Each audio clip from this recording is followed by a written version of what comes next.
مالي إلهي كان واحد سنة ومدر إن المعلومة إلهي halkan oo ah isgoyska ceelgaabta ahna halka laga galo madaxtooyada Soomaaliya waxa howlgalka midowga Afrika ee ATMIS ay ku dileen muwaadin Soomaaliyeed wali waxa uu yaalaa halkan gadaasheeda ciidamada dawladda Soomaaliya gaar ahaan kuwa ku sugan jagboontiga laga galo madaxtooyada Soomaaliya ee ceelgaabta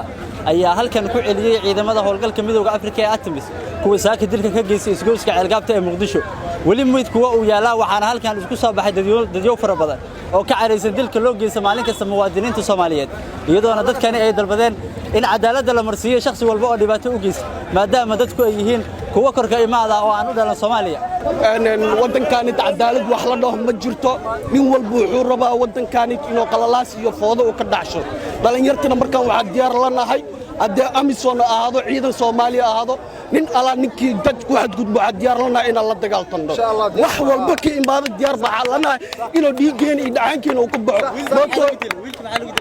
wiilku waxa lagu dilo wadadu maraayay Amisom tiya markaas tii wuxuu sameeyay wadadii saaki xirxireen asiga nin meel iska fadhiyo ahay wadada istaagay cabsiya ka shuu istaagay geeso u baxay xabadoo ku riday marka la liistaa oo loola hadlayna hoos u galay ciidanka dawladda qabatay wixii taayil ordaa meedkii naga qaada aniga waxa diyaar u nahay meed ma qaadeyno diyaar waxa u nahay toos ina wada dhamaano ama sanaan dhiigiis ninkaas xaq u leeyahay ninkan nin Soomaaliya waxa dilin oo ajnabiga dilo Ugandese waxa la sheegay marka niyo Soomaalida niyo isku tashato in maalmo nooc walba siyaasad walba lagu dilo oo aqal walba loo dilo wallahi bilaa maanta walaakaan ninka dilo bilaa ku dhaafima ninkaas maanta nin masaakiin iska ninkaan walaalkeena jidkaas iska socday wax dhibaato qof ugu hub mooto waa nin iska masaakiin oo xataa duruufo badan oo ku soo karo meesha nin la yaqaan mu'taraf iska maskiin ah waan fahad in ciyaalka darbiyada ku noolaa iyo kuwa meelaha fadhiyo si walba loo dilay wadanka aqal ma noqonays ninkaan masaakiinka wax xaq daraa lagu dilay jidkaas iska maraayay xabadaha waxa nin soo xabad ku ridino inuu xabad ku dhufto nin Soomaaliya saaxib waa aniga xageerkii ma Soomaalida xifna meelkii halkaas iyo lama qaadi karo Ugandese kara baabuurkooda waa kaasa meesha soo yaala way ku dhex jiraan ubaad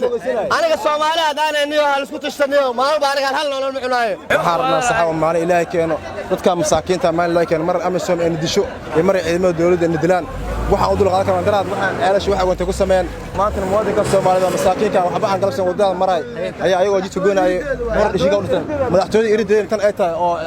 oo tan ay tahay waxba galabsan masaakiin wadada maray in maali laakiin wadada lagu dilo mar askariya dilada maalin la yiraahdo macna Amisom dishi waddankan maalin dilin oo dhaca waxa xuquuq miya Sadex Ahmed Abdullah Risaale TV Muqdisho